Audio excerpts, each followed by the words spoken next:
Et Sylvie, vous nous avez parlé un peu de votre activité qui nous intéresse, puisque la question migratoire est une priorité des Français. Je rappelle les 3 priorités. 1, le pouvoir d'achat. 2, la sécurité. 3, l'immigration. Et vous travaillez pour une association qui s'occupe des mineurs non accompagnés. Souvent la formule, c'est de dire ces mineurs sont parfois loin d'être mineurs et loin d'être non accompagnés. Racontez-nous un peu votre quotidien, chère Sylvie. Alors moi, je travaille donc avec ces jeunes au quotidien.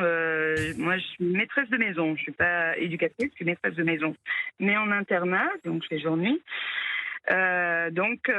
J'apprends à ces jeunes beaucoup de choses, des actes de la vie quotidienne, manger correctement, savoir cuisiner, etc. On les accompagne également dans leur recherche, enfin au niveau de la scolarité déjà, et puis les accompagne dans leur recherche d'un apprentissage, puisque à leurs 18 ans, ils doivent avoir un contrat de travail pour avoir un titre de séjour. En tout cas, c'était la norme jusqu'à maintenant. Ils devaient savoir le français. Ils devaient, donc ils passent le DELF, des examens pour ça. Mmh. Ils devaient avoir un contrat de travail, ne pas avoir eu d'ennui avec la justice, etc. Depuis la circulaire Retailleau, maintenant, c'est devenu très arbitraire. Mmh. C'est-à-dire que la police aux frontières a pour consigne de délivrer un maximum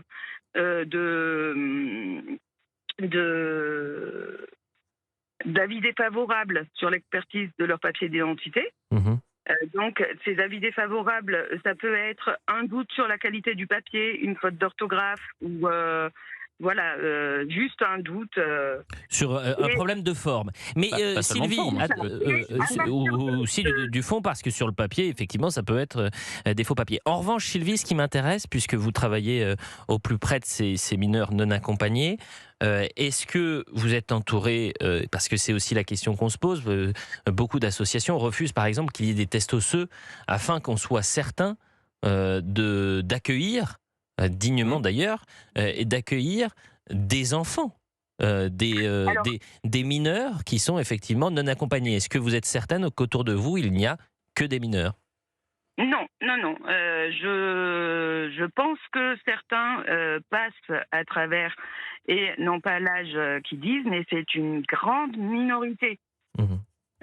Après, on les repère très rapidement, nous, mais c'est vraiment Une minorité. Non, mais c'est minorité. intéressant, Sylvie, parce que pour le coup, vous êtes vraiment au plus près de ce qui se passe. Autre problématique, et là, ça concerne des habitants parfois de petites communes, de petits villages. Ça s'est passé dans le sud-est de la France récemment. La préfecture va imposer la mise en place d'un centre pour mineurs non accompagnés. Et puis, il va y avoir, je ne dis pas que ça se passe à chaque fois, je dis qu'il peut y avoir des cas comme cela, des questions de sécurité qui se posent, des tensions avec les personnes qui sont présentes. Moi, j'ai le souvenir, par exemple, d'une petite commune. Sylvie, s'il vous plaît, juste pour que les auditeurs comprennent de quoi on parle. J'ai le souvenir d'une ville, d'une petite commune au-dessus de Nice, où le maire se battait depuis 3 ans pour dire, mais ras-le-bol, parce que ce centre de migrants et de mineurs non accompagnés crée de la délinquance dans ma commune, délinquance qu'on ne connaissait pas, et du désordre qu'on ne connaissait pas avant. Sylvie. Alors honnêtement, moi, depuis 2019 que je travaille là, je dirais que les mineurs non accompagnés problématiques, ça représente à peu près 2% de nos jeunes. Il faut savoir, parce que je reviens quand même sur les papiers, c'est important justement pour faire la transition entre les deux, cette question d'insécurité.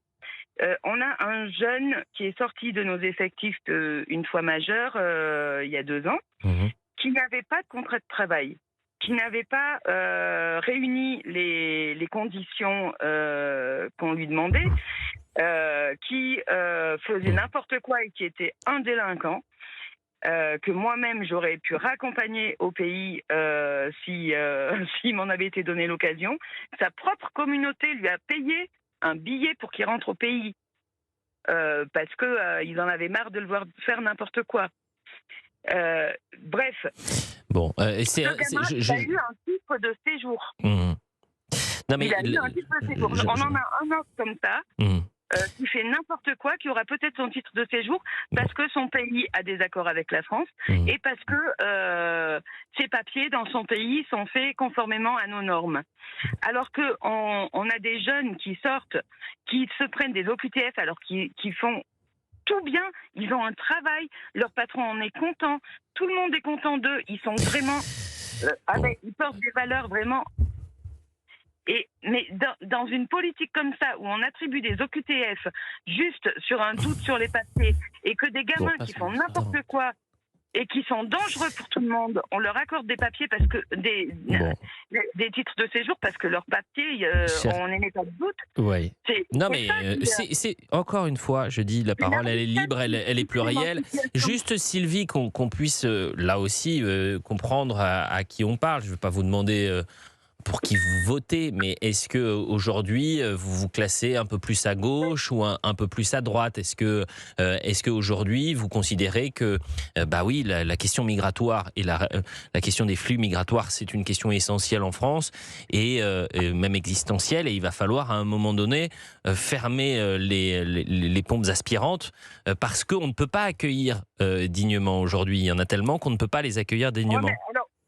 Moi, je suis bien d'accord pour dire qu'on ne peut pas accueillir tout le monde, c'est évident. Mais moi, j'aimerais que les OQTF soient adressés aux gens qui sont dangereux, aux gens qui sont délinquants, qui ont montré qu'ils ne faisaient pas le nécessaire. Parce que là, du coup, les centres de rétention administrative sont blindés, il n'y a plus de place. Ce qui fait qu'un gars qui est dangereux, il ne va pas être mis en centre de rétention administratif. Bah oui, parce qu'il n'y a plus de place. 16h42 sur Europe 1. Victor Hérault de Valeurs Actuelles a une toute petite question, mais ça va être court parce qu'on a une j'aimerais donner. Je suis pas en accord avec tout ce que dit Sylvie, mais il y a un point sur lequel elle a raison. On lui donne la parole et il faut donner la parole à tout le monde. Il y a un point sur lequel elle a parfaitement raison, c'est que la France prononce énormément d'OQTF, beaucoup plus d'ailleurs que la moyenne européenne. À elle seule, la France prononce un quart de toutes les OQTF prononcées dans l'Union européenne entière. En fait, on en prononce beaucoup plus que nos capacités ne permettent d'en appliquer. Et c'est pour ça que le gouvernement, le ministre de l'Intérieur notamment, fait parfaitement la distinction et se focalise sur les OQTF dangereux. C'est un fichier à part qu'il classifie et qu'il se concentre là-dessus, notamment dans les CRA, dans les centres de rétention administrative, pour les OQTF dangereux, parce qu'il a conscience que beaucoup d'OQTF sont des histoires administratives qui en réalité ne posent pas, pour une grande partie d'entre elles, de problèmes à la population ou à la sûreté publique. J'entends ce que vous dites, Victor Hérault. Moi, j'ai quand même l'impression que